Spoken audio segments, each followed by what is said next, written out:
नमस्कार, एस न्यूजमध्ये आपलं स्वागत। सविस्तर बातम्या पाहण्यापूर्वी पाहूयात ठळक घडामोडी। 15 ऑगस्टपर्यंत थकीत बिलं द्या, अन्यथा उग्र आंदोलन छेडू। रोड कॉन्ट्रॅक्टर असोसिएशनचा इशारा। आज कोल्हापुरात सार्वजनिक बांधकाम विभागाच्या कार्यालयासमोर केली जोरदार निदर्शनं। कोल्हापूर महापालिकेकडील निलंबित शिस्तभंगाची कारवाई झालेल्या कर्मचाऱ्यांच्या चौकशीसाठी नेमलेले निवृत्त उपजिल्हाधिकारी मुदत संपूनही 4 वर्ष 4 महिने कार्यरत राहिले। संबंधित उपजिल्हाधिकाऱ्यांनी महापालिकेची लूट केल्याचा माजी उपमहापौर भूपाल शेटेंचा आरोप। टू व्हीलर स्लिप होण्याचा धोका टळणार। कसबा बावड्यातील डी.वाय. पाटील पॉलिटेक्निकच्या विद्यार्थ्यांच्या संशोधनाला मिळालं भारत सरकारचं पेटंट।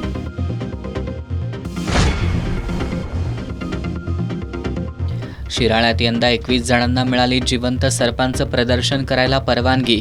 या परवानगीमुळे शिराळा वासियांमध्ये अनोखा उत्साह। कोल्हापूर जिल्ह्यातही नागपंचमी सण पारंपरिक उत्साहात साजरा।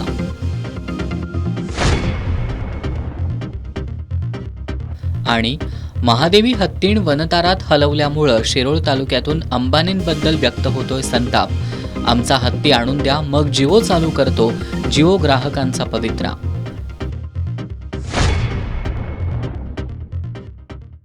हे आहे GTPL SPN डिजिटल नेटवर्क आणि आपण पाहत आहात channel S.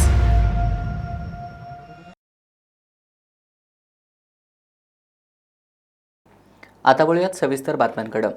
Maharashtra state hot mix road contractor असोसिएशनच्या वतीनं आज थकीत बिलं मिळावीत या मागणीसाठी सार्वजनिक बांधकाम विभागाच्या कोल्हापुरातील कार्यालयासमोर जोरदार निदर्शनं करण्यात आली। पाणी पुरवठा आणि स्वच्छता मंत्री गुलाबराव पाटील यांनी नीतिमत्ता ठेवून बोलावं असं सुनावत कॉन्ट्रॅक्टरनी 15 ऑगस्टपर्यंत आमची बिलं द्या, अन्यथा उग्र आंदोलन छेडू असा इशारा दिलाय। सांगली आणि कोल्हापूर जिल्ह्यात सार्वजनिक बांधकाम विभागामार्फत कॉन्ट्रॅक्टरनी विविध कामं पूर्ण केली आहेत। या कामांची सुमारे 1200 कोटी रुपयांची बिलं थकीत आहेत। गेल्या 2 ते 3 वर्षांपासून पाठपुरावा करूनही कंत्राटदारांना बिलं मिळालेली नाहीत। त्यामुळे कंत्राटदार आर्थिक अडचणीत आलेत। यातूनच सांगली जिल्ह्यातील हर्षल पाटील या तरुण कॉन्ट्रॅक्टरनं काही दिवसांपूर्वी आत्महत्या केली आहे। या घटनेनंतर कॉन्ट्रॅक्टरांकडून शासनाचा निषेध करण्यात येतोय। आज थकीत बिलासाठी Maharashtra state hot mix road contractor असोसिएशनच्या वतीनं सार्वजनिक बांधकाम विभागाच्या कार्यालयासमोर जोरदार निदर्शनं करण्यात आली। यावेळी सरकारच्या निषेधार्थ जोरदार घोषणाही देण्यात आल्या। यावेळी कॉन्ट्रॅक्टरनी आम्ही आता हतबल झालोय, आम्ही आमच्या कामाचे पैसे मागतोय, भीक मागत नाही, अशा संतप्त भावना व्यक्त केल्या। पाणी पुरवठा आणि स्वच्छता मंत्री गुलाबराव पाटील यांनी नीतिमत्ता ठेवून बोलावं असं सांगत कॉन्ट्रॅक्टरनी 15 ऑगस्टपर्यंत आम्ही सरकारला अल्टिमेटम देत असून त्यानंतर उग्र आंदोलन छेडू असा इशारा दिला। थकीत बिलं दिल्याशिवाय नव्या कामांच्या निविदा काढू नका अशी मागणीही कॉन्ट्रॅक्टर असोसिएशननं केली आहे। माणसं हातबल झालेत, वेगवेगळ्या प्रकारात सगळीकडे हातबल आहेत। त्यात आम्ही जास्त हातबल झाले कारण आम्ही सरकारला मदत केल्या, काम करून मदत केली। आम्ही त्यांच्याकडे काही भीक मागत नाही।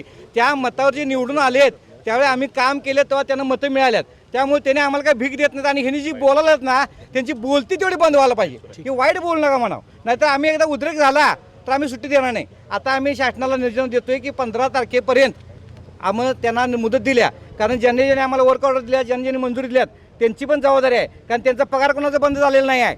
पैसे मी तुमचं दिलं नाही म्हणजे माझा पगार बाबा मी तुम्हाला देऊ शकत नाही म्हणून पगार घ्यायला नको पाहिजे ना।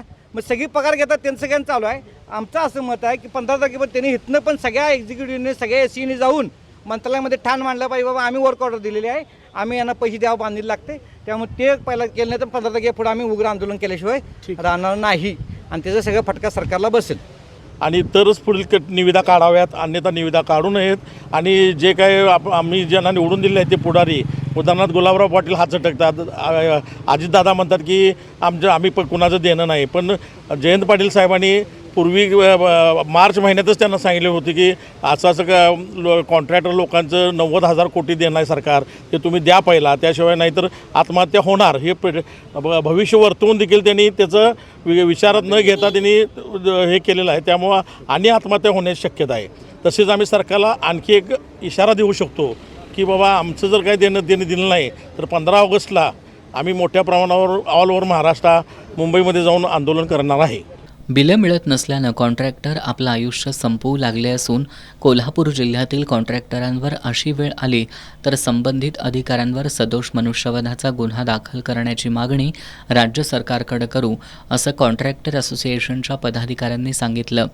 आजच्या निदर्शनांमध्ये संजीव वोहरा, बाबासाहेब गुंजाटे, व्ही.के. पाटील, योगेश कुकरेजा, आर.एन. पाटील यांच्यासह जिल्ह्यातील कॉन्ट्रॅक्टर सहभागी झाले होते. कोल्हापुरातील शाहू सेनेनं कोल्हापूर महानगरपालिकेकडे सक्षम प्रशासक नेमून टक्केवारी प्रकरणाची चौकशी करावी आणि संबंधितांवर कारवाई करावी अशी मागणी मुख्यमंत्र्यांकडे केली आहे. या मागणीची दखल घेतली नाही तर येत्या 4 ऑगस्टपासून महापालिकेच्या आवारात आमरण उपोषण करू असा इशारा शाहू सेनेनं दिला आहे. 1 नोव्हेंबर 2020 पासून कोल्हापूर महानगरपालिकेत प्रशासक राज आहे. महापालिकेकडील एका कामात अधिकारी आणि कर्मचाऱ्यांना किती रक्कम द्यावी लागते याचं रेट कार्डच एका ठेकेदारानं जगजाहीर केल्यानंतर महापालिकेत बोकाळलेला भ्रष्टाचार चव्हाट्यावर आलाय. यानंतर प्रशासकांकडून ज्यांची नावं टक्केवारी प्रकरणात समोर आली आहेत त्यांच्यावर निलंबनाची कारवाई करणं अपेक्षित असताना केवळ कारणे दाखवा नोटीस बजावण्यात आलेत. या पार्श्वभूमीवर शाहू सेनेनं मुख्यमंत्री देवेंद्र फडणवीस यांच्याकडं कोल्हापूर महानगरपालिकेकडं सक्षम प्रशासक नेमावा आणि टक्केवारी प्रकरणातील दोषींवर कारवाई करावी अशी मागणी केली आहे. त्यानुसार कारवाई झाली नाही तर 4 ऑगस्टपासून महापालिकेसमोर आमरण उपोषण करू असा इशारा शाहू सेनेचे शुभम शिरहट्टी यांनी दिलाय. कारणे दाखवा नोटिसा काढून कारवाई केला अशा पद्धतीचं दाखवण्याचं काम आयुक्तांचं सुरू आहे. आम्ही काल निवेदनाद्वारे मुख्यमंत्र्यांकडे एक सक्षम आणि प्रामाणिक प्रशासक महापालिकेवर नियुक्त व्हावा अशी मागणी केलेली आहे. द्वारकानाथ कपूर यांच्यासारख्या अधिकाऱ्यांचं नाव अजूनसुद्धा कोल्हापुरात निघतं. असा एक सक्षम आणि प्रामाणिक अधिकारी कोल्हापूरला नियुक्त व्हावा आणि एका सक्षम शासकीय यंत्रणेद्वारे या सर्व घोटाळ्याची चौकशी व्हावी आणि संबंधित अधिकाऱ्यांवर पहिला निलंबनाची कारवाई व्हावी आणि त्याच्यानंतर ह्या सगळ्याची चौकशी होऊन कारवाईची मागणी आम्ही केलेली आहे. या संदर्भामध्ये प्रशासनानं तात्काळ निर्णय घेण्याची आवश्यकता आहे आणि जर अशा पद्धतीचा निर्णय या आठवड्याभरात झाला नाही तर महापालिकेच्या समोर पुढच्या सोमवारी उपोषणाचा इशारा आम्ही निवेदनाद्वारे दिलेला. महापालिकेत टक्केवारीचा घोटाळा सुरू झाल्यापासून अनेक पक्ष संघटनांनी याची निपक्षपाती चौकशी करून दोषींवर कारवाईची मागणी केली आहे. शाहू सेनेनं थेट मुख्यमंत्र्यांचंच याकडे लक्ष वेधलंय. मुख्यमंत्री आता यावर काय भूमिका घेत आहेत हे बघावं लागेल. कोल्हापूर महानगरपालिकेच्या विविध आर्थिक घोटाळ्यात निलंबित केलेल्या, दोषारोपपत्र ठेवलेल्या आणि शिस्तभंगाची कारवाई केलेल्या कर्मचाऱ्यांची विभागीय चौकशीसाठी सेवानिवृत्त उपजिल्हाधिकारी आनंदराव श्रीपती सूर्यवंशी यांची नियुक्ती करण्यात आली होती. आनंदराव सूर्यवंशी यांची मुदत संपून देखील त्यांनी 4 वर्ष 4 महिने बेकायदेशीरपणे काम करत महानगरपालिकेचं लाखो रुपये लुटलेत असा गंभीर आरोप माजी उपमहापौर भूपाल शेटे यांनी केलाय. त्यांनी सूर्यवंशी यांच्यासह यामध्ये दोषी असणाऱ्या रचना आणि कार्यपद्धती अधिकारी प्रशांत पंडत तसंच मुख्य लेखापाल संजय सरनाईक यांच्यावर निलंबनाची कारवाई करून त्वरित फौजदारी गुन्हा दाखल करावा अशी मागणी केली आहे. कोल्हापूर महानगरपालिकेच्या विविध आर्थिक घोटाळ्यात निलंबन केलेल्या, दोषारोपपत्र ठेवलेल्या आणि शिस्तभंगाची कारवाई करण्यात आलेल्या कर्मचाऱ्यांची विभागनिहाय चौकशी करण्यासाठी सेवानिवृत्त उपजिल्हाधिकारी आनंदराव श्रीपती सूर्यवंशी यांची नियुक्ती करण्यात आली होती. तत्कालीन आयुक्त अभिजित चौधरी यांनी 15 नोव्हेंबर 2017 रोजी आनंदराव सूर्यवंशी यांना 70 वर्ष पूर्ण होईपर्यंत म्हणजेच मार्च 2021 पर्यंत नियुक्ती दिली होती. त्यांची मुदत संपून 4 वर्ष 4 महिने त्यांनी बेकायदेशीरपणे काम करून महापालिकेकडील लाखो रुपयांची लूट केली आहे असा आरोप माजी उपमहापौर भूपाल शेटेंनी केला आहे. सूर्यवंशींच्या कार्यकाळात सुमारे 45 कर्मचाऱ्यांची चौकशी सुरू होती. त्यातील अनेक कर्मचाऱ्यांशी साटलोट करून निर्णय देण्यात आला असा गंभीर आरोप माजी उपमहापौर भूपाल शेटे यांनी आज पत्रकार बैठकीत केला आहे. सूर्यवंशी यांची बेकायदेशीर बिलं तयार करणारे रचना आणि कार्यपद्धती अधिकारी प्रशांत पंडत आणि त्यांना मंजुरी देणारे मुख्य लेखापाल संजय सरनाईक हे 2 अधिकारी देखील या प्रकरणात दोषी असल्याचा आरोप करत माजी उपमहापौर शेटेंनी फौजदारी स्वरूपाच्या कारवाईची मागणी केली आहे. कोल्हापूर महापालिकेच्या कर्तव्यदक्ष प्रशासक के मंजुलक्ष्मी मॅडम यांना आज मी कोल्हापूर महापालिकेचे 40 ते 45 कर्मचारी यांनी विविध विभागामध्ये केलेले घोटाळे, घरफाळा घोटाळा, TDR घोटाळा, असे अनेक घोटाळे याबाबत या अधिकाऱ्यांच्यावर, कर्मचाऱ्यांच्यावर यांची विभागीय चौकशी करण्यासाठी आयुक्तांनी यापूर्वी आनंदराव श्रीपती सूर्यवंशी यांची नेमणूक केली होती. त्यांचा कार्यकाल 3/3/21ला संपलेला आहे. 70 वर्ष झाले असताना देखील हे 74 वर्ष म्हणजे 4 वर्ष 4 महिने काम करून बेकायदेशीर पैसे उचललेले आहेत. यामध्ये कोल्हापूर महापालिकेचे ज्यांनी रचना व कार्यपद्धती अधिकारी प्रशांत पंडित यांनी त्यांची बनावट बेकायदेशीर बिलं केलेले आहेत.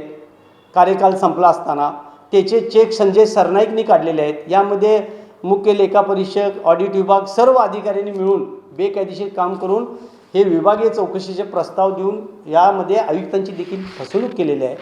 अशा या सर्व कर्मचाऱ्यांच्यावर त्यांना त्वरित निलंबित करून फौजदारी दाखल करण्याची मी मागणी केलेली आहे. त्यांनी जर न केल्यास मी मुंबई हायकोर्टामध्ये क्रिमिनल रिट पिटिशन दाखल करणार आहे.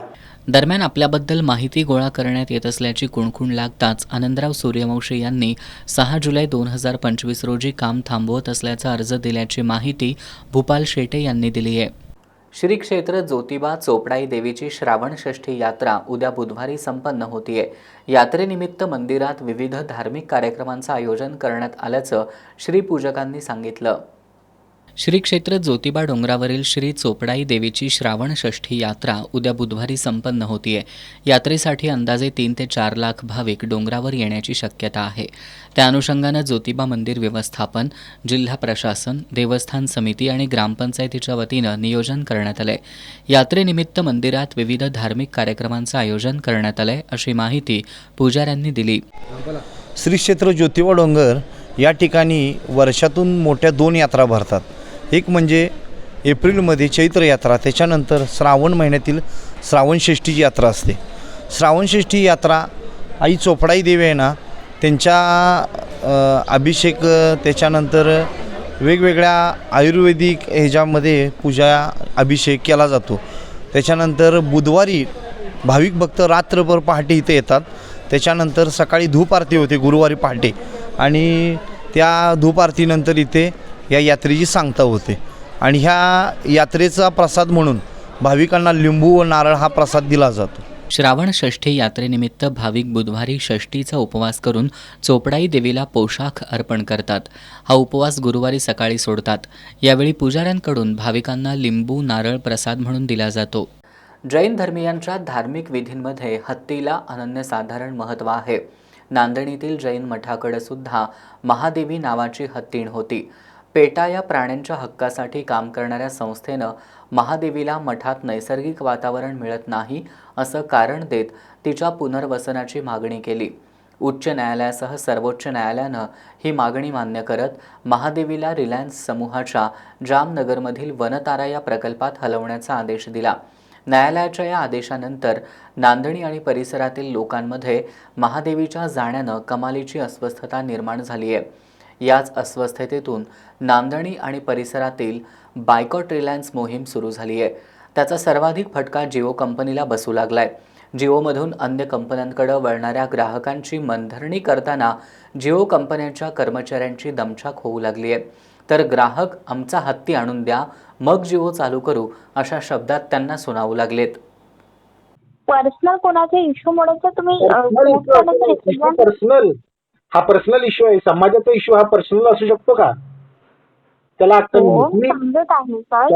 त्याच्या स्वतःच्या मर्जीसाठी, त्याच्या स्वतःच्या पोरग्याच्या मर्जीसाठी जर काढला असेल आणि तुम्ही आम्हाला पर्सनल इश्यू असं जर म्हणत असाल तर हा सामाजिक इश्यू आहे मॅडम. आणि सामाजिक इश्यूसाठी आम्ही 3 जिल्ह्यातनं सगळे सिम डिॲक्टिवेट करतोय. तुमच्या सर्व्हिस इथून सगळ्या बंद होतील. आणि सांगा त्या अंबानीला जर दम असेल तर परत आमचा हत्ती आम्हाला मिळवून दे आणि हा असा परत पाठव. तर तुझं जिओ इथं चालून देणार नाही तर चालून देत नाही. हे आहे जिओ कंपनीचे संतापलेले ग्राहक आणि त्यांची मनधरणी करणारे जिओ कंपनीच्या कॉल सेंटरमधील कर्मचारी यांच्यातील संभाषण. नांदणीच्या जैन मठातील महादेवी हत्तीणीला सर्वोच्च न्यायालयाच्या आदेशानुसार पुनर्वसनासाठी रिलायन्स समूहाच्या वनतारा या खाजगी प्राणी संरक्षण केंद्रात हलवण्यात आलं. न्यायालयाचा निर्णय आणि त्यावर शासकीय यंत्रणांनी केलेली कृती याचे नांदणीसह जैन मठाच्या कार्यक्षेत्रातील 700हून अधिक गावांमधून जे पडसाद उमटतायत त्याचं हे प्रातिनिधिक रूप आहे. महादेवीला अंबानींच्या खासगी अभयारण्यात हलवण्यात आल्याच्या रागातून नांदणीसह मठाच्या कार्यक्षेत्रातून बायकॉट रिलायन्स मोहीम सुरू झाली आहे. याचाच भाग म्हणून जिओचे ग्राहक धडाधड पोर्ट आऊटचे मेसेज पाठवू लागल्यानं जिओची टीम हादरली आहे. पोर्ट आऊटचा मेसेज करणाऱ्या ग्राहकांशी संपर्क साधून त्यांची मनधरणी करताना कॉल सेंटरवर कार्यरत कर्मचाऱ्यांची दमछाक होऊ लागली आहे. आता सध्या तरी आम्ही दुःखातच आहे. कारण आमच्या घरातला एक व्यक्ती गेल्यासारखं आमच्यावर एक दुःखाचं संकट आलेलं आहे. त्याच्यामुळं आम्ही कार्ड आम्ही फोर्ड करताय. त्या अंबानीबद्दल मेसेज पाठवा, अगर न पाठवा आता तर आम्ही फोर्ड केलेलंच आहे. हो, पण पोट नका करू ना सर. नाही मान्य आहे मॅडम, त्यांच्या मान्य आहे की त्यांना खूप तुम्हाला प्रॉब्लेम होतोय सर, पण त्याच्यावर पण हा पॉलिटिकल इश्यू आहे सर. याच्यावर नाही पॉलिटिकलचा इश्यूचा काही नाही मॅडम. हे आमच्या कुटुंबातलं आम्ही लहानपणापासून सांभाळलेला एक व्यक्ती आमच्या घरात नेल्यासारखं त्या अंबानीने घेऊन गेलेला आहे. आणि कशाला त्याचं आम्हाला कळलं पाहिजे? आमच्या पूर्ण भावनेशी पूर्ण अंबानी खेळलेला आहे. त्याच्यामुळे आम्हाला ते कार्ड बंद करायचं म्हणजे फोल्ड करायचं आहे. जिओचे ग्राहक मात्र कर्मचाऱ्यांच्या या मनधरणीला बधत नसल्याचं दिसतंय. महादेवी हत्तीण अंबानींच्या वनतारा प्रकल्पात हलवल्याचा राग ग्राहकांच्या बोलण्यातून स्पष्ट जाणवतोय. काही ग्राहक तर संतापून आमचा हा राग अंबानींपर्यंत पोहोचवा असं सांगतायत. सगळे जिओ पोर्ट करणार आहे. इथून पुढे रिलायन्सला आम्ही बॅन करणार आहे पूर्ण 3 जिल्ह्यात. हो, परंतु पोर्ट का बरं करते? बघा तुमचा रिचार्ज पण बाकी आहे सर. सोबतच जर तुम्हाला सर्व्हिस चांगली भेटत असेल. जसा आम्ही हत्ती त्यांना दान केला तसा आम्ही रिचार्ज पण दान केला. काय फरक पडत नाही रिचार्ज आम्हाला. काय म्हणत आहे तुम्ही? आमचा हत्ती जर ते आम्ही त्यांना दान केला असेल तसं आम्ही आमचा रिचार्ज पण दान केला. पर्सनल कोणाचा इश्यू म्हणून तर तुम्ही हा पर्सनल इश्यू आहे. समाजाचा इश्यू हा पर्सनल असू शकतो का? त्याला समजत आहे सर, समाजाचा त्याच्या स्वतःच्या मर्जीसाठी त्याच्या स्वतःच्या पोरग्याच्या मर्जीसाठी जर काढला असेल आणि तुम्ही आम्हाला पर्सनल इश्यू असं जर म्हणत असाल तर हा सामाजिक इश्यू आहे मॅडम. आणि सामाजिक इश्यूसाठी आम्ही 3 जिल्ह्यातनं सगळे सिम डिॲक्टिवेट करतोय. तुमच्या सर्व्हिस इथून सगळ्या बंद होतील. आणि सांगा त्या अंबानीला जर दम असेल तर परत आमचा हत्ती आम्हाला मिळवून दे आणि हा असा परत पाठव. तर तुझं जिओ इथं चालून देणार नाही तर चालून देत नाही. काही ग्राहक खास कोल्हापुरी शैलीत आपला संताप व्यक्त करत आमचा हत्ती आणून द्या मगच जिओ चालू करू अशा शब्दात कर्मचाऱ्यांना सुनावतायत. तुमचे जे मालक आहेत अंबानी, तो अंबानी जो आहे अंबानी, त्याला फक्त मेसेज एकच द्यायचा आहे की आमच्या गावातून हत्ती जो होता आमचा जो गावातला तो घेऊन गेलाय त्यांनी आणि कारण नसताना घेऊन गेलाय. त्यामुळे आम्हाला तुमची सर्व्हिस अजिबात नको आहे. आणि तुम्ही जे काय काय केलेलं आहे म्हणजे आम्हाला तुमची सर्व्हिसबद्दल मुळात राग आहेच आणि आम्ही तुमची सर्व्हिस वापरू शकत नाही. तुम्ही किती जरी ऑफर दिला आणि काही जरी केला आम्हाला तुमची सर्व्हिस आहे की सर. हॅलो काय ना सर, बरोबर आहे. आणि आपण सर्व्हिस रिगार्डिंग बोलतोय ना सर. मग नाही तुम्ही सर्व्हिस रिगार्डिंग बोलताय पण आमच्या पण काहीतरी भावना आहेत त्यासाठी. त्या प्राण्यासाठी आमच्या पण काहीतरी भावना आहेत. डेफिनेटली सर, मी असं नाही म्हणते की भावना आहे, सगळ्या रिच्युअल्स आहे, सगळ्या गोष्टी मी मान्य करते सर. पण रिझन जसं की बघाल तर आज तुमचे 73 डेज रिचार्ज व्हॅलिडिटी आहे विशाल. माझं 1 वर्षाचं असू ते माझं नुकसान. ते जे पैसे ते ह्याला अंबानीला दान करा. आम्हाला नको आहे तुमची सर्व्हिस. अंबानीला दान करा. अशा पद्धतीचे कॉल रेकॉर्डिंग सोशल मीडियातून व्हायरल होत आहेत. खरं तर न्यायालयाच्या आदेशानुसार महादेवीला वनतारामध्ये हलवण्यात येत असलं तरी महादेवीशी लोकांच्या असलेल्या भावनिक नात्यामुळं जिओ कंपनीला याचा चांगलाच फटका बसण्याची चिन्ह दिसू लागली आहेत. कसबा बावड्यातील डॉक्टर DY पाटील पॉलिटेक्निकला सेफ्टी मेकॅनिझम फॉर 2 व्हीलर या डिझाईनसाठी भारत सरकारकडून पेटंट प्राप्त झाले. दुचाकी घसरून होणारे अपघात टाळण्यासाठी प्राचार्य डॉक्टर महादेव नरके आणि प्राध्यापक नितीन माळी यांच्या मार्गदर्शनाखाली शंभूराज भोसले, हर्ष पटेल या विद्यार्थ्यांनी संशोधन करून हे डिझाईन तयार केले. या डिझाईनला पेटंट प्राप्त झाल्यानं DY पाटील पॉलिटेक्निकच्या लौकिकात भर पडली आहे. कसबा बावड्यातील doctor D Y Patil polytechnic विद्यार्थ्यांच्या सर्वांगीण विकासावर नेहमीच भर देते. विद्यार्थ्यांना नवसंकल्पना विकसित करण्यासाठी पाठबळ देणाऱ्या या पॉलिटेक्निकनं विद्यार्थ्यांमधील संशोधक वृत्तीला चालना देत भारत सरकारचं पेटंट मिळवलंय. पॉलिटेक्निकचे विद्यार्थी शंभूराज भोसले आणि हर्ष पटेल यांना समाजाला भेडसावणाऱ्या समस्येवर काम करून त्यावरील समाधानकारक उपाययोजनेसाठी संशोधन करायचं होतं. सध्या रस्ते अपघातात दुचाकी घसरून मृत्युमुखी पडणाऱ्यांची संख्या जास्त आहे. या समस्येवर त्यांनी संशोधन करून safety mechanism for two wheeler हे डिझाईन तयार केलं. दुचाकीच्या सेफ्टी गार्डला लागून हे डिव्हाइस बसवता येतं. दुचाकी पडण्याची स्थिती निर्माण झाली तर सेन्सरद्वारे स्प्रिंग ओपन होऊन 2 व्हील बाहेर येतात आणि त्यामुळं दुचाकी घसरण्यापासून वाचते. मेगा प्रोजेक्ट म्हणून एक कन्सेप्ट असते. त्याच्यामध्ये आम्हाला असं म्हणजे रिसर्च करून माहिती झालं की सगळ्यातून जास्त ॲक्सिडेंट आपलं टू व्हीलरमध्ये होतात आणि ह्याच्या सेफ्टीसाठी मग मी आणि माझा मित्र शंभूराज भोसले आणि under guidance of Nitin Mali sir आम्ही एक मग आयडिया तयार केली की आपण गाडी स्लिप होत्या त्याला वाचू कसं शकतो आहे. म्हणून आम्ही काय केलं की क्रॅश गार्ड असते टू व्हीलरचा त्यात आम्ही एक्स्ट्रा व्हील बसवले. जसं की गाडी स्लिप व्हायला आली की पहिला आपल्याला वॉर्निंग मिळणार आणि वॉर्निंगनंतर जसं की अजून जास्त स्लिप झाली की टायर एक्स्ट्रा बाहेर येणार आणि असं आपलं गाडी स्लिप होत्या त्याच्यानं वाचू शकते आणि कॉजी जरा कमी होणार ॲक्सिडेंटमध्ये. 6 महिन्यांपूर्वी या संशोधनाची पेटंटसाठी नोंदणी करण्यात आली होती. नुकतंच पेटंट प्राप्त झालंय. प्राध्यापकांच्या मार्गदर्शनाखाली विद्यार्थ्यांच्या संशोधनाला पेटंट मिळवणारं डी वाय पाटील पॉलिटेक्निक हे एकमेव पॉलिटेक्निक असून याचा आपल्याला सार्थ अभिमान असल्याचं प्राचार्य डॉक्टर महादेव नरके यांनी सांगितलं. पॉलिटेक्निकमध्ये सुद्धा आम्ही विद्यार्थ्यांना रिसर्च ओरिएंटेड बऱ्याचशा ॲक्टिव्हिटीज त्यांच्यासाठी करत असतो आणि त्याचं हे फ्रुटफुल पहिल्यांदा एक रिझल्ट खूप छान आलेला आहे आणि हे रिसर्चचं कल्चर जे आहे ते पॉलिटेक्निकच्या मुलांमध्ये इथनं पुढच्या टप्प्यामध्ये सुद्धा ती वाढ व्हावी यासाठी आमचा सातत्याने प्रयत्न आहे. आमच्या संस्थेचे अध्यक्ष डॉक्टर संजय डी पाटील साहेब त्याचबरोबर ट्रस्टी ऋतुराजजी पाटील यांचं सतत या गोष्टीसाठी प्रोत्साहन असतं आणि त्याचा पहिला टप्पा म्हणून आम्ही ज्या काही गोष्टी करायला गेलो त्यातनं हे चांगलं यश मिळालेलं आहे. आमच्या मेकॅनिकल डिपार्टमेंटचे HOD प्राध्यापक नितीन माळी यांनी त्या मेकॅनिकल डिपार्टमेंटचे जे विद्यार्थी आहेत शंभूराज देसाई किंवा हर्ष पटेल यांनासुद्धा खूप चांगल्या पद्धतीने याच्यासाठी मार्गदर्शन केलं आणि त्यातून ही डिझाईन तयार झाली आणि 6 महिन्याच्या कालावधीमध्ये हे पेटंट हे डॉक्टर डी वाय पाटील पॉलिटेक्निकला मिळालेलं आहे. हा खूप आनंदाचा क्षण आहे कारण पॉलिटेक्निकसाठी अशा प्रकारचं पेटंट मिळणं ही कदाचित माझ्या माहितीप्रमाणे पहिलीच एक गोष्ट आहे. त्यामुळे ह्याचं विशेष महत्त्व आहे. संशोधनासाठी पेटंट प्राप्त करत डी वाय पाटील पॉलिटेक्निकनं आपलं वेगळेपण सिद्ध केलंय. पेटंट प्राप्त झाल्याबद्दल संस्थेचे अध्यक्ष डॉक्टर संजय डी पाटील, उपाध्यक्ष आमदार सतेज पाटील, विश्वस्त ऋतुराज पाटील, पृथ्वीराज पाटील, कार्यकारी संचालक doctor AK Gupta, CHRO Shrilekha Satam यांनी पॉलिटेक्निकचे प्राचार्य डॉक्टर महादेव नरके, प्राध्यापक नितीन माळी यांच्यासह विद्यार्थ्यांचं अभिनंदन केलं.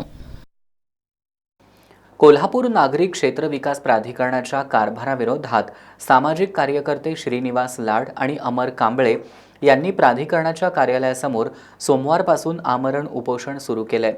त्यांनी जोपर्यंत मागण्यांबाबत कार्यवाही होत नाही तोपर्यंत उपोषण सुरूच ठेवण्याचा इशारा दिलाय. कोल्हापूर नागरी क्षेत्र विकास प्राधिकरण अंतर्गत येणाऱ्या गावांमध्ये नियमबाह्य पद्धतीनं बांधकामं सुरू असून प्राधिकरण याकडे सोयीस्करपणे दुर्लक्ष करत आहे असा आरोप सामाजिक कार्यकर्ते श्रीनिवास लाड आणि अमर कांबळे यांनी केला आहे. बेकायदेशीर बांधकाम करणाऱ्यांवर फौजदारी गुन्हे दाखल करण्यात यावेत.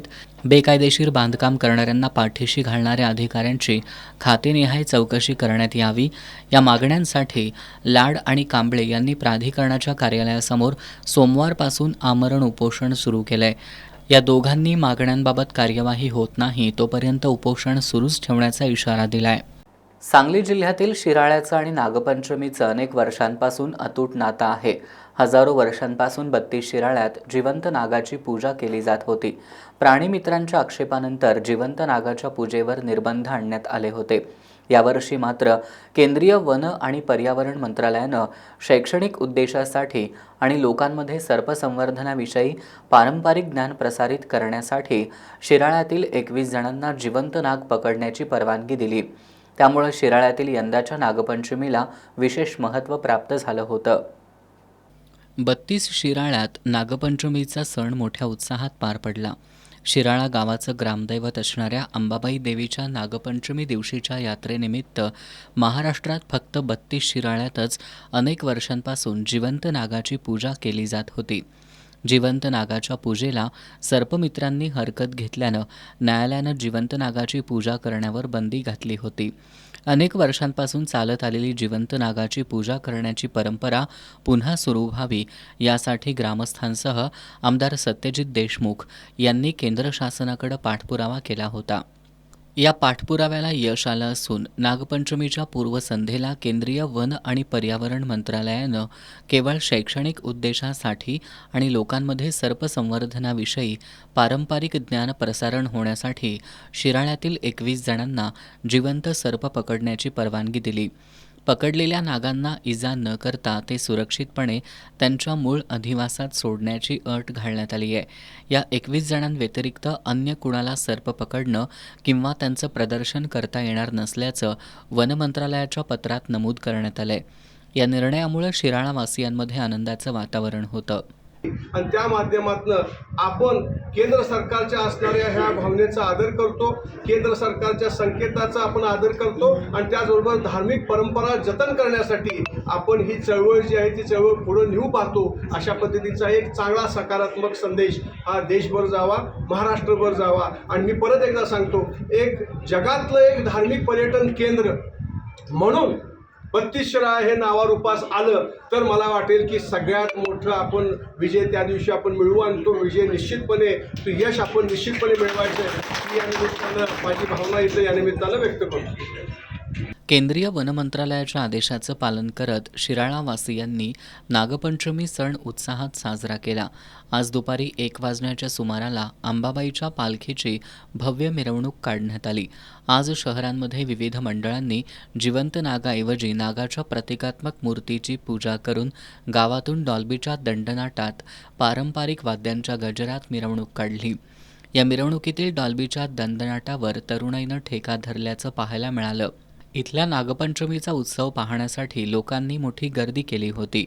नियम आणि अटींसह जिवंत सर्पांचं शैक्षणिक कारणांसाठी प्रदर्शन करायला परवानगी मिळाल्यानं यंदाच्या नागपंचमीला विशेष महत्त्व प्राप्त झालं होतं.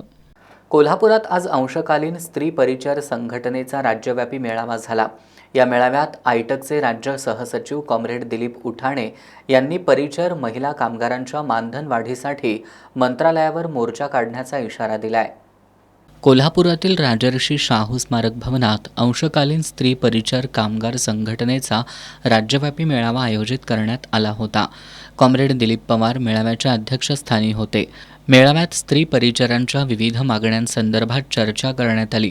यावेळी मार्गदर्शन करताना आयटकचे राज्य सहसचिव कॉम्रेड दिलीप उठाणे यांनी स्त्री परिचारांना मिळणाऱ्या 3,000च्या मानधनात कुटुंबाचा खर्च चालवता येतो काय हे मंत्र्यांनी स्पष्ट करावं असं आवाहन केलं. त्यांनी परिचार कामगारांच्या मानधन वाढीसाठी मंत्रालयावर मोर्चा काढण्याचा इशारा दिला. या मेळाव्यात आरोग्यमंत्री प्रकाश आंबेडकर यांनी महाराष्ट्रातील सर्व परिचारांच्या अडचणी जाणून घेत त्यांना आरोग्य विभागाच्या उपसंचालकांच्या शिफारशीनुसार किमान 10,000 किंवा किमान वेतनाप्रमाणे पगार देण्यात यावा. अंशकालीन स्त्री परिचर हे पदनाम बदलून ते आरोग्य परिचर असं करावं आदी मागण्या करण्यात आल्या.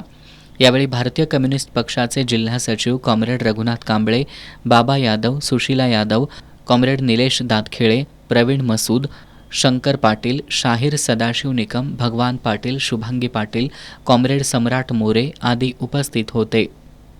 ज्योतिर्लिंगाच्या नावानं चांगभलच्या जयघोषात आणि नागराजाला लाह्यांचा नैवेद्य अर्पण करत भुदरगड तालुक्यातील श्री क्षेत्र वाघापूर इथली नागपंचमी यात्रा यंदा लाखो भाविकांच्या उपस्थितीत भक्तिमय वातावरणात संपन्न झाली.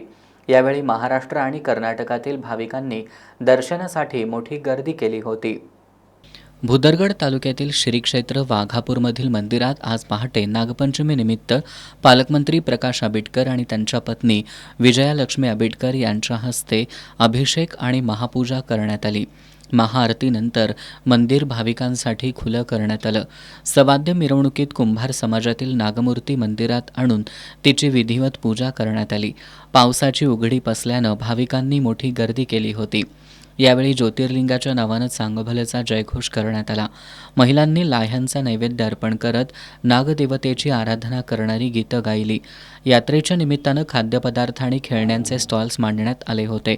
यात्रेदरम्यान वाहतूक कोंडी टाळण्यासाठी वाघापूर, आदमापूर, मुदाळतिट्टा, कूर इथं एकेरी वाहतूक करण्यात आली. एसटीच्या गारगोटी, राधानगरी आदी आगारांमधून विशेष गाड्याही सोडण्यात आल्या होत्या. ग्रामपंचायत प्रशासन, आरोग्य विभाग, देवस्थान समिती, ग्रामस्थ आणि ज्योतिर्लिंग सहज सेवा ट्रस्ट यांच्या संयुक्त प्रयत्नातून उभारलेल्या अन्नछत्राचा ग्रामपंचायत प्रशासन, आरोग्य विभाग, देवस्थान समिती, ग्रामस्थ आणि ज्योतिर्लिंग सहज सेवा ट्रस्ट यांच्या संयुक्त प्रयत्नातून उभारलेल्या अन्नछत्राचा हजारो भाविकांनी लाभ घेतला. ज्योतिबाच्या नावानं चांगभलच्या गजरात भाविकांनी पहाटेपासून मंदिरात दर्शनासाठी गर्दी केली होती.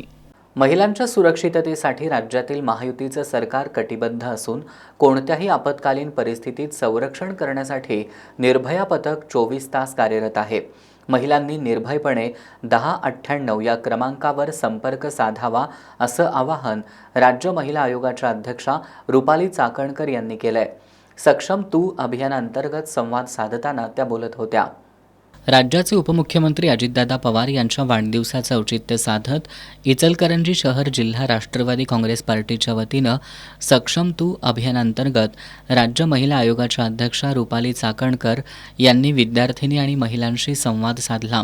यावेळी बोलताना रुपाली चाकणकर यांनी सोशल मीडियातील ओळखीतून महिला आणि मुलींच्या फसवणुकीच्या घटना वाढत असल्यानं सोशल मीडियाचा वापर करताना योग्य काळजी घ्यावी असं आवाहन केलं.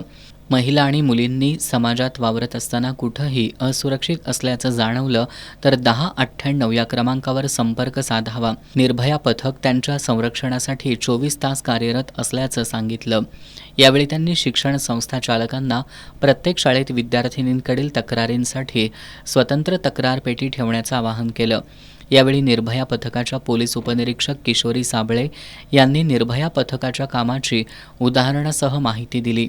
यावेळी राष्ट्रवादी काँग्रेस अजित पवार गटाच्या कोल्हापूर जिल्हाध्यक्षा शीतल फराकटे, इचलकरंजी शहराध्यक्ष सुहास जांभळे, माजी आमदार अशोकराव जांभळे, अमित गाताडे, लतीफ गैबान, परवेज गैबान, नसीर अपराध यांच्यासह मान्यवर उपस्थित होते. या बातमीनंतर पाहूयात महत्त्वाच्या घडामोडी संक्षिप्त स्वरूपात. फास्ट न्यूजचे प्रायोजक गोकुळ.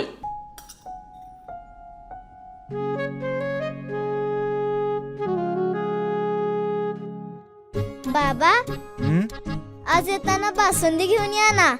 अगं, कालच आपण आईचा वाढदिवस होता म्हणून आणली होती ना. ऐकलं, गोकुळची बासुंदी पुन्हा खावीशी वाटतेय. खरं सांगू, मलाही खावीशी वाटतेय. पुन्हा पुन्हा खावीशी वाटणारी गोकुळ बासुंदी. दहशतवाद्यांचा धर्म बघून दुःखी होऊ नका, अमित शहा यांचा विरोधकांवर हल्ला. इंदिरा गांधींच्या तुलनेत 50% दम असेल तर नरेंद्र मोदींनी डोनाल्ड ट्रम्प खोटारडे असल्याचं संसदेत सांगावं, राहुल गांधींची मागणी. एन्काउंटर स्पेशालिस्ट दया नायक यांना बढती, सहाय्यक पोलीस आयुक्तपदी नियुक्ती. योगेश कदमांचा डान्स बार आणि वाळू उपसाचे पुरावे दिले, आता मुख्यमंत्र्यांनी त्यांचा राजीनामा घ्यावा, अनिल परबांची मागणी. शिरोळ तालुक्यातील नांदणीतील जैन मठातील महादेवी हत्तीणीच्या निरोपाची मिरवणूक सुरू असताना सोमवारी रात्री अचानक जमावाकडून पोलिसांवर दगडफेक सुरू झाली. यात 10 पोलीस कर्मचारी जखमी झाले असून 7 गाड्यांची तोडफोड करण्यात आली आहे. या प्रकरणी शिरोळ पोलिसांनी 70 ते 80 जणांवर गुन्हे दाखल केलेत. शिरोळ तालुक्यातील नांदणी गावातील स्वस्तिक श्री जिनसेन भट्टारक पट्टाचार्य महास्वामी मठामधील महादेवी उर्फ माधुरी या हत्तीणीबाबतची नांदणी मठाची याचिका सर्वोच्च न्यायालयानं सोमवारी फेटाळली. सर्वोच्च न्यायालयाचा निर्णय मान्य करत हत्तीणीला सन्मानानं वनतारा पथकाकडे सुपूर्द करण्याचा निर्णय झाला. या हत्तीणीला घेऊन जाण्यासाठी वनताराची टीम दाखल झाली होती. वनताराकडे ताबा देण्यापूर्वी महादेवीची गावातून मिरवणूक काढण्यात आली होती. यावेळी पोलीस प्रशासनानं मोठा पोलीस बंदोबस्त ठेवला होता. मिरवणूक भरत बँकेजवळ आल्यानंतर काही लोकांनी आम्ही महादेवीला नेऊ देणार नाही अशी भूमिका घेतली. यावेळी अचानकपणे पोलिसांच्या वाहनांवर दगडफेक सुरू झाली. यामध्ये 7 पोलीस गाड्या फोडण्यात आल्या तर 10 पोलीस कर्मचारी जखमी झालेत. या प्रकरणी शिरोळ पोलिसांनी 70 ते 80 जणांवर गुन्हा दाखल केल्याची माहिती अप्पर पोलीस अधीक्षक अण्णासाहेब पाटील यांनी दिली आहे. त्यांनी नांदणी वासियांना शांतता राखण्याचं आवाहन केलंय.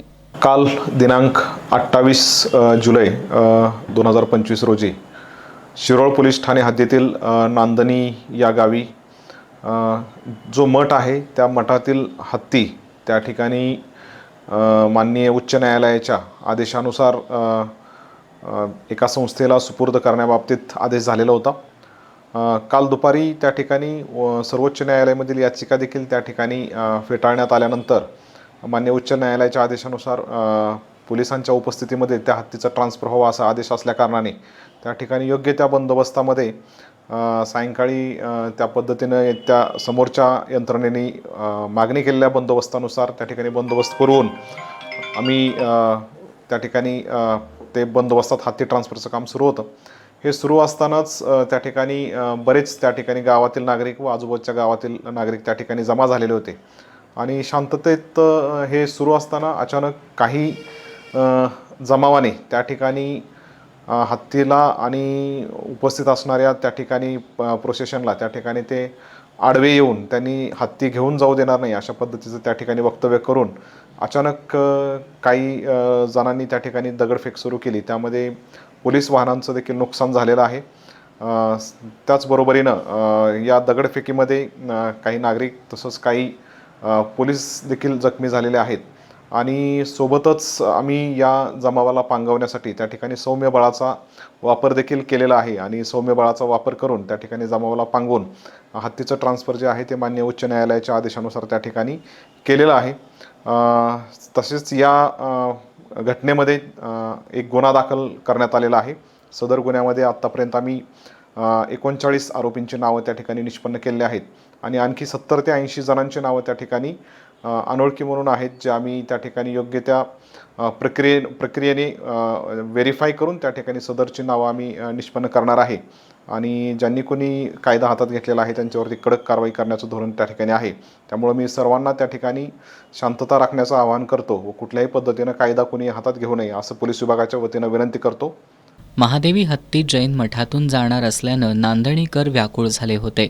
मठाच्या विश्वस्तांसह जैन समाज बांधवांनी न्यायालयाच्या आदेशाचा आदर करत महादेवीला वनतारा प्रकल्पाकडे पाठवण्याचा निर्णय घेतला असताना अचानकपणे झालेल्या उद्रेकाबद्दल आश्चर्य व्यक्त होत आहे. कोल्हापूर महानगरपालिकेत ठराविक अधिकारी आणि कर्मचाऱ्यांनी पैशाच्या टक्केवारीतून मोठा भ्रष्टाचार केला असल्याचा आरोप ठेकेदार प्रसाद संजय वराळे यांनी पुराव्यानिशी केलाय. हा भ्रष्टाचार म्हणजे जनतेच्या पैशाचा गैरवापर असल्यानं अतिरिक्त पोलीस अधीक्षकांमार्फत याचा तपास करावा अशी मागणी शिवसेना उद्धव बाळासाहेब ठाकरे पक्षाचे संजय पवार यांनी केली आहे. जिल्हा पोलीस अधीक्षकांना याबाबतचं निवेदन देण्यात आलंय. महापालिकेमध्ये फार मोठा घोटाळा झाला गेले आपण 8 दिवसापूर्वी बघितलं. एका ठेकेदाराने स्पष्ट लेखी आरोप केले की कोण अधिकारी किती टक्केवारी घेतो आणि कामासाठी पैसे किती खात होते. हे काय नवीन नाही आहे. ह्या महापालिकेला खऱ्या भ्रष्टाचारात घुशी ज्या लागलेल्या आहेत त्या प्रशासनातील अनेक अधिकारी आणि अनेक कर्मचाऱ्यांमुळे ह्या कोल्हापूरचं वाटोळ शहराचं वाटोळ झालेलं आहे. हे नवीन नाही आहे. आज ह्या एका ठेकेदारांनी फक्त सांगितलं की एवढे अधिकारी एवढे पैसे घेतात म्हणून. किती ठेकेदार आपल्याकडे काम करतायत, कोट्यावधी रुपये कामं चालू आहेत.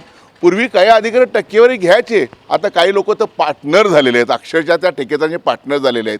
आणि खरं तर प्रशासक मॅडमना मी आव्हान करतो आहे आमच्या शिवसेना उद्धव बाळासाहेब ठाकरे पक्षाच्या वतीनं, खरंच हीच वेळ आहे. एकदाच साफ करा तुम्ही जी कोण भ्रष्ट मंडळी आहेत त्याची चौकशी करा. परंतु चौकशी करताना एका जबाबदार पीआयकडे दिलं ठीक आहे, त्यांना आम्ही कमी लेखत नाही, परंतु ॲडिशनल SP लेवलच्या एका अधिकाऱ्यांचा तपास केला तर त्यांच्यावर कुठला दबाव येणार नाही, त्यांना कुठे भीती नसते, ते स्वच्छ आणि पारदर्शक कारभार करतील आणि दूध का दूध आणि पाणी का पाणी, कोण चोर आहेत आणि कोण नाही चोर हे एकदा स्पष्ट होईल कोल्हापूरला. संबंधित सर्व अधिकाऱ्यांच्या मालमत्तेची चौकशी करावी आणि त्यांच्यावर कडक कारवाई करावी अशी मागणी सुद्धा या निवेदनात करण्यात आली आहे.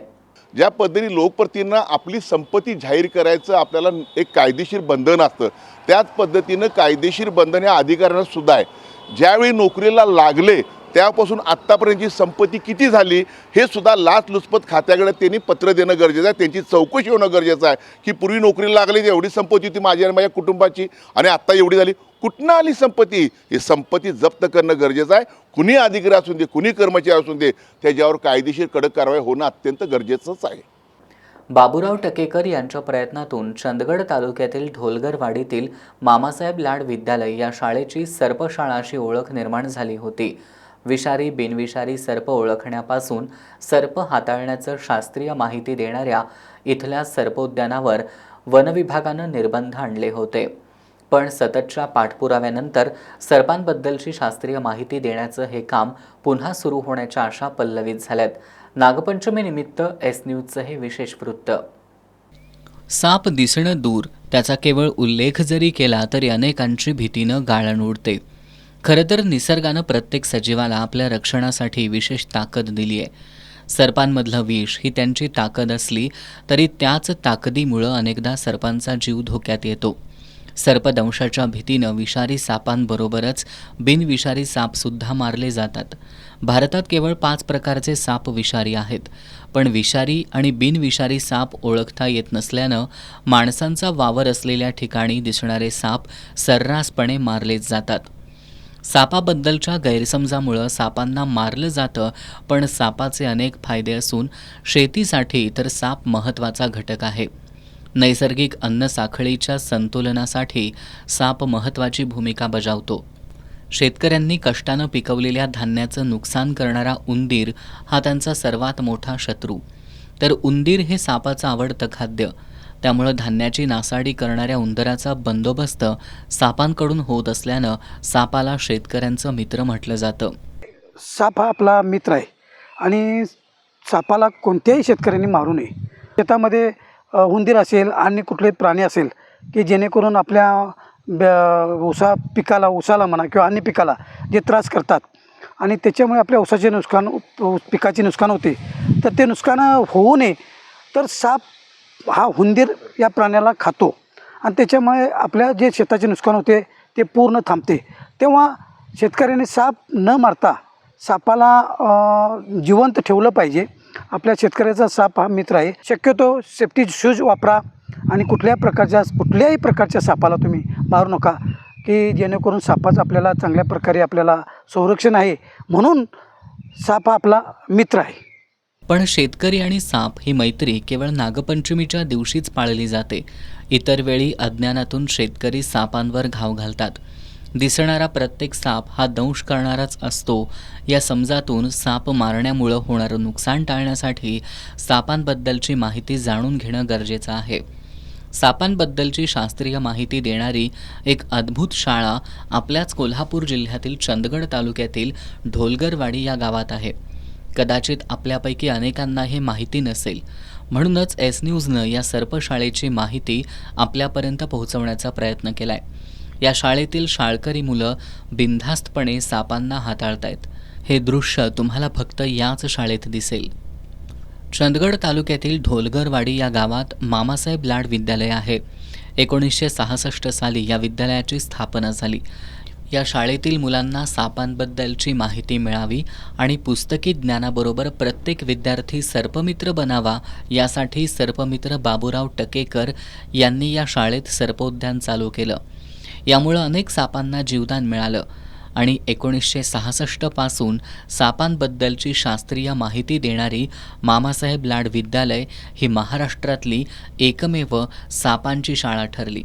चुकीच्या पद्धतीनं साप हाताळल्यानं सर्पदंश होऊन मनुष्यहानी होऊ नये आणि माणसांकडून अज्ञानातून सापांची होणारी हत्या थांबावी या उद्देशानं सापांचं संगोपन करत लोकांना माहिती देण्याचं काम बाबूराव टकेकर यांनी सुरू केलं. आज कैलासवासी बाबूराव टकेकर यांना सर्पमित्रांचा मूळ पुरुष किंवा पहिले सर्पमित्र म्हणून ओळखलं जातं. टकेकरांमुळं अनेक सर्पमित्र घडलेत असं सर्पमित्र देवेंद्र भोसले यांनी एस न्यूजशी बोलताना सांगितलं. सर्वांना माहीत असेल की चंदगडमध्ये ढोलगरवाडी हे गाव आहे आणि या ढोलगरवाडीमध्ये एक शाळा आहे. तर ही शाळा कशासाठी प्रसिद्ध आहे तर सर्पशाळा म्हणून. पण ही सुरुवात कुणी केली याची सुद्धा माहिती फार कमी लोकांना आहे. तर मित्रांनो, सर्पमित्रांचा मूळ पुरुष म्हणून जर कोणाला ओळखता येईल किंवा महाराष्ट्रातील पहिले सर्पमित्र म्हणून जर कोणाचं नाव घ्यायचं झालं तर ते म्हणजे बाबूराव टकेकर सर. सुमारे 60 ते 70 वर्षापूर्वी एका मुलाला या सापांचं वेड लागलं. त्यांनी त्याचा शास्त्रोक्त अभ्यास चालू केला आणि त्यातूनच महाराष्ट्रातला पहिला सर्पमित्र तयार झाला. त्यांनी स्वतःची प्राध्यापकाची नोकरी सोडून चंदगडमधील ढोलगर या गावी एक सर्पशाळा 1966 साली सुरू केली. जगातली पहिली सर्पशाळा म्हणता येईल की ज्यामध्ये विद्यार्थ्यांना शालेय शिक्षणाबरोबरच या सर्पांचं ज्ञान सुद्धा देण्याचं काम श्री बाबूराव टकेकर सर करत होते. ढोलगरवाडीतील या शाळेत विष औषधशास्त्र, शास्त्रीय पद्धतीनं सर्प पकडून त्यांची काळजी घेण्यासारखे विषय शिकवले जातात.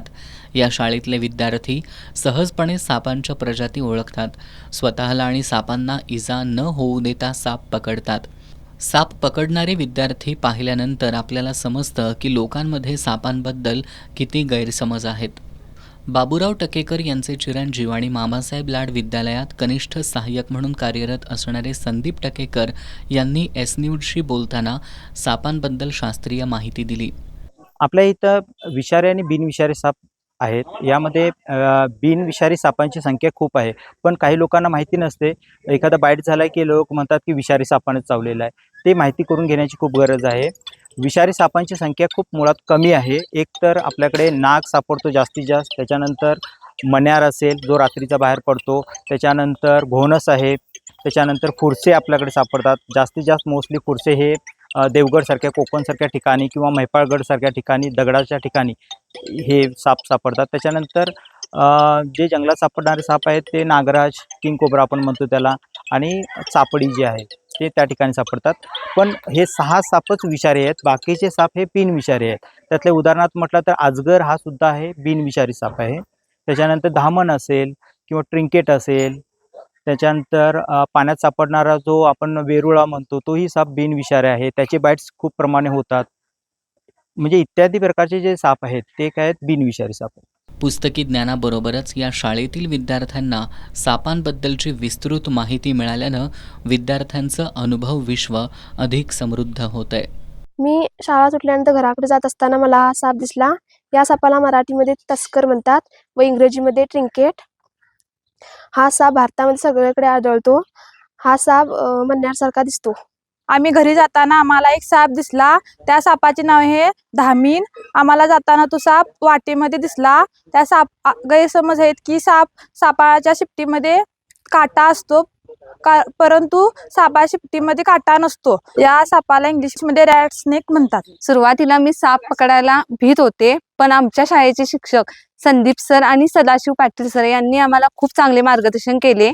पर्यावरण विषयामध्ये आम्हाला सापाविषयी खूप माहिती मिळते. आम्हाला साप पकडण्याची खूप आवड आहे. सापांबद्दल लोकांमधील गैरसमज दूर झालेच पाहिजेत, पण सापांबद्दलची शास्त्रीय माहिती जाणून न घेता स्टंट म्हणून किंवा ग्लॅमर म्हणून सर्पमित्र म्हणवणाऱ्यांच्या वाढत्या संख्येबद्दल सर्पमित्र देवेंद्र भोसले यांनी खंत व्यक्त केली आहे. भारतामध्ये आढळणाऱ्या फक्त प्रामुख्याने 4 जाती या विषारी आहेत: नाग, घोणस, मण्यार आणि फुरसे, ज्याला इंडियाज बिग 4 म्हणून ओळखलं जातं. हे साप कधी दंश करतात तर ज्यावेळी त्यांना स्वतःला धोका वाटतो त्याचवेळी ते दंश करतात, किंवा विषारी साप हे आपल्या भक्ष्याला पकडण्यासाठी दंश करत असतात. आजकाल सर्पमित्रांची संख्या ही वाढत चाललेली आहे आणि सापांची संख्या ही कमी होत चाललेली आहे, असं काहीसं चित्र निर्माण झालेलं आहे. सर्पमित्र हा लोकांच्यातला आणि सापांच्यातला एक मधला दुवा म्हणून काम करत असतो. पण आजकाल हे थोडंसं कुठेतरी बदलत चाललेलं आहे. स्टंटबाजी आणि आपलं नाव कमवण्यासाठी बरेच सर्पमित्र साप पकडण्याची कला शिकतायत, पण ते पण अर्धवट ज्ञानानं. तुम्ही जर पाहिलं तर सोशल मीडियावर अशा या स्वयंघोषित सर्पमित्रांचा धुमाकूळ चाललेला आहे.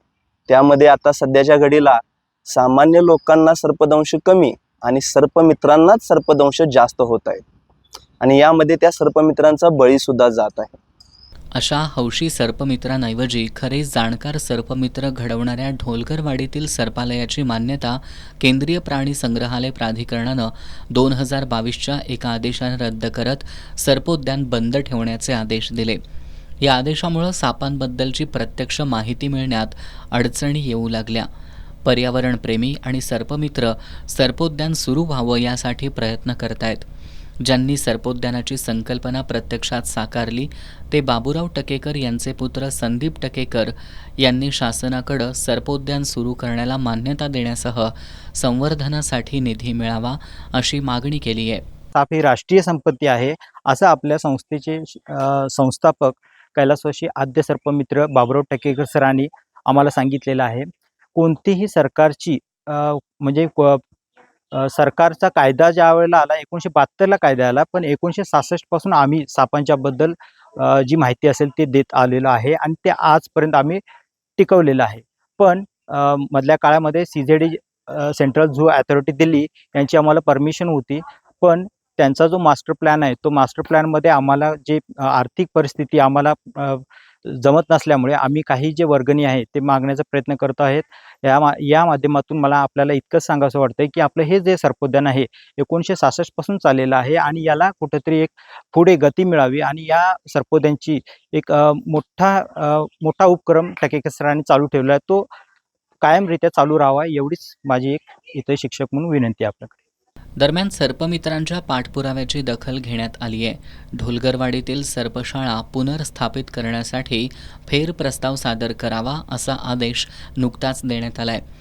डॉक्टर किशोर एस मानकर, मुख्य वनसंरक्षक तथा सदस्य सचिव महाराष्ट्र राज्य प्राणी संग्रहालय प्राधिकरण नागपूर यांच्या कार्यालयाकडून रद्द केलेले बचाव केंद्र नव्यानं सुरू करायचे असेल तर संचालक सर्पशाळा ढोलगरवाडी यांनी त्याबाबतचा प्रस्ताव नव्यानं सादर करावा.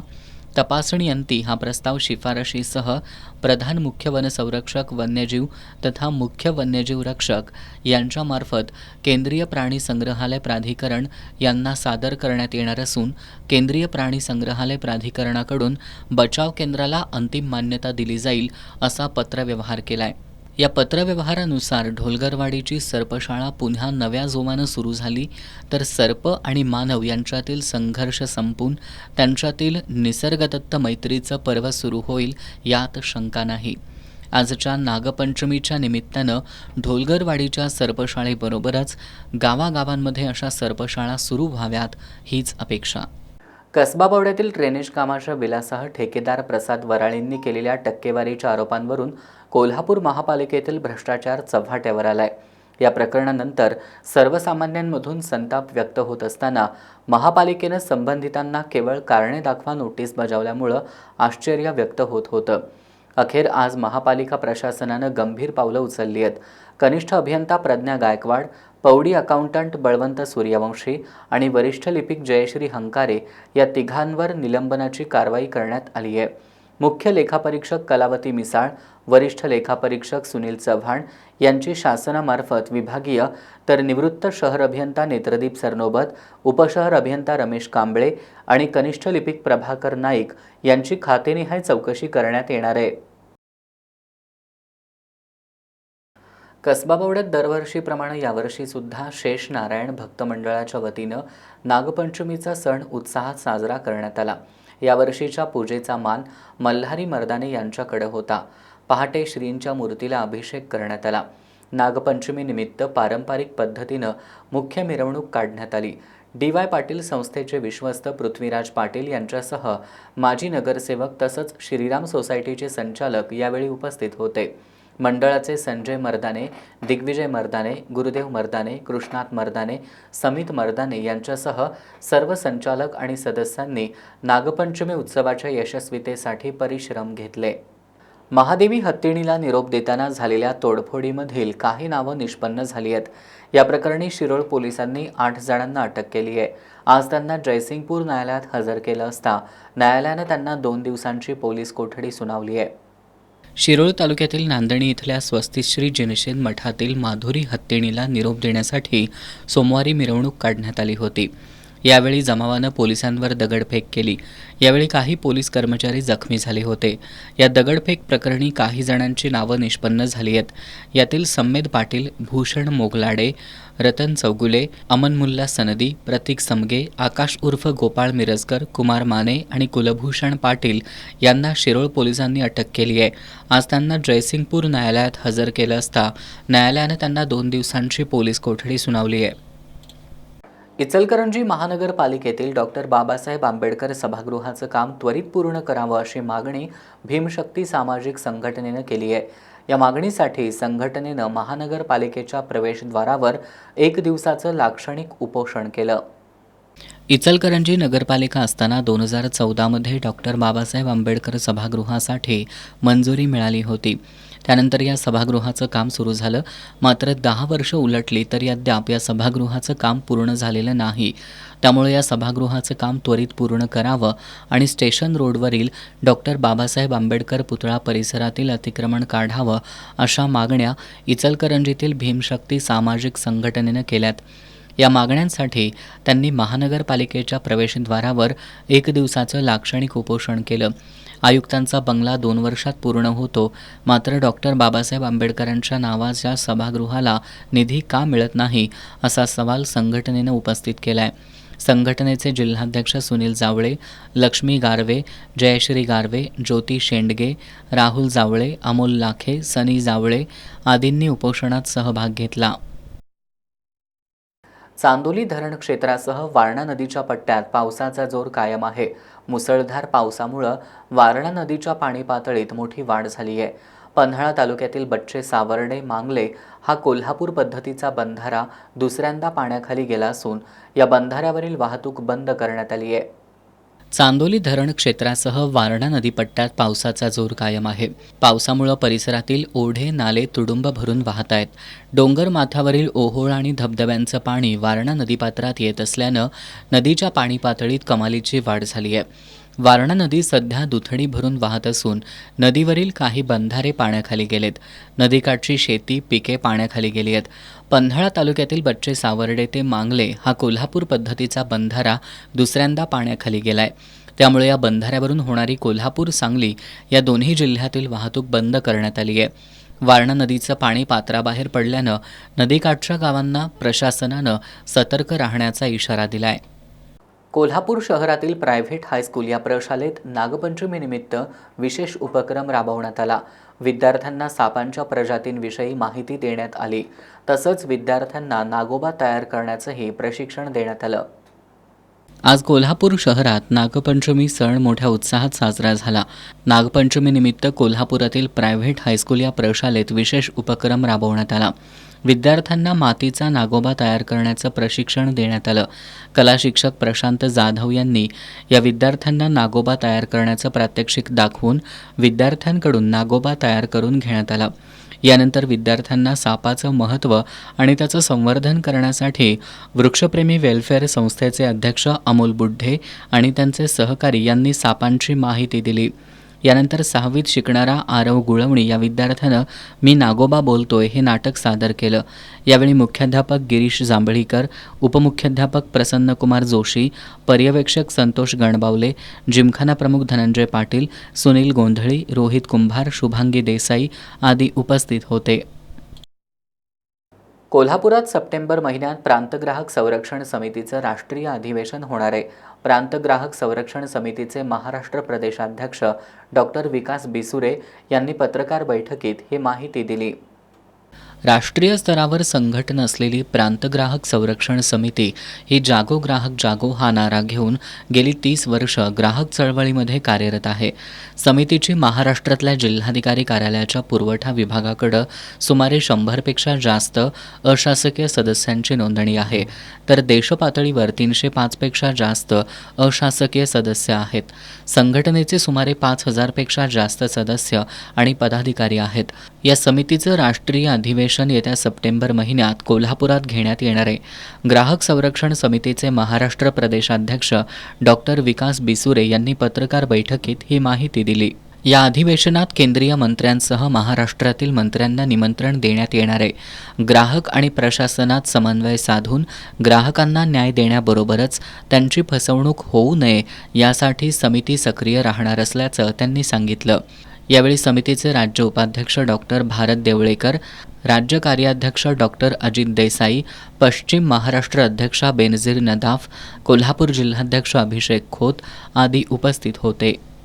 राधानगरी धरणाच्या पाणलोट क्षेत्रामध्ये आज पावसाचा जोर कमी झाला. त्यामुळे दुपारी राधानगरी धरणाचा खुला असणारा एक स्वयंचलित दरवाजा बंद झाला. सध्या वीजगृह सांडव्यातून 1500 क्युसेकनं भोगावती नदीपात्रात पाण्याचा विसर्ग सुरू आहे. पावसाचा जोर कमी झाल्यानं पंचगंगा नदीच्या पाणी पातळीतही हळूहळू घट होऊ लागली आहे. कोल्हापूर शहरासह जिल्ह्यात आजही पावसाचा जोर कमी राहिला. शहरात दिवसभरात अधूनमधून पावसाच्या सरी बरसल्या. धरणाच्या पाणलोट क्षेत्रातही पावसाचा जोर कमी झाला होता. त्यामुळे राधानगरी धरणाचा खुला असणारा 6व्या क्रमांकाचा एक स्वयंचलित दरवाजा दुपारी बंद झाला.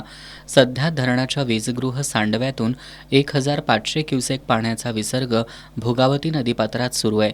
पावसाचा कमी झालेला जोर आणि धरणातून विसर्ग बंद झाल्यानं पंचगंगा नदीची पाणी पातळी हळूहळू कमी होतीये.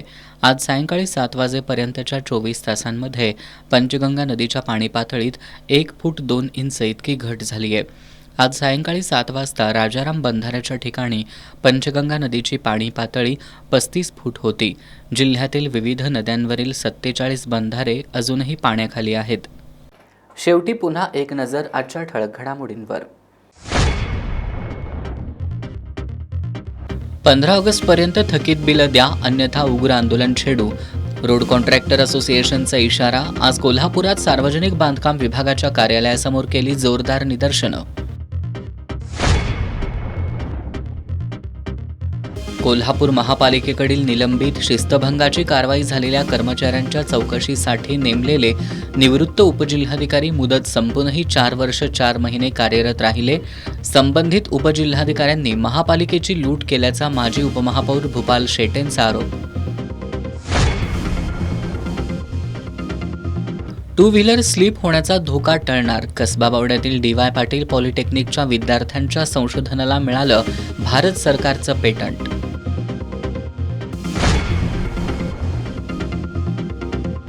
शिराळ्यात यंदा 21 जणांना मिळाली जिवंत सर्पांचं प्रदर्शन करायला परवानगी. या परवानगीमुळे शिराळा वासियांमध्ये अनोखा उत्साह. कोल्हापूर जिल्ह्यातही नागपंचमी सण पारंपरिक उत्साहात साजरा.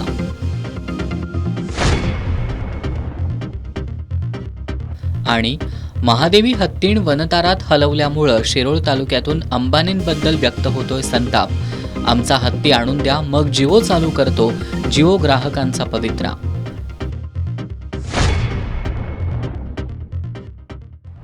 बातम्यांच्या ताज्या अपडेटसाठी एस न्यूज कोल्हापूर या आमच्या फेसबुक पेजला लाईक करा. त्याचबरोबर इंस्टाग्रामवर एस न्यूज कोल्हापूर फॉलो करा. याबरोबरच आजचं बातमीपत्र संपलं. नमस्कार.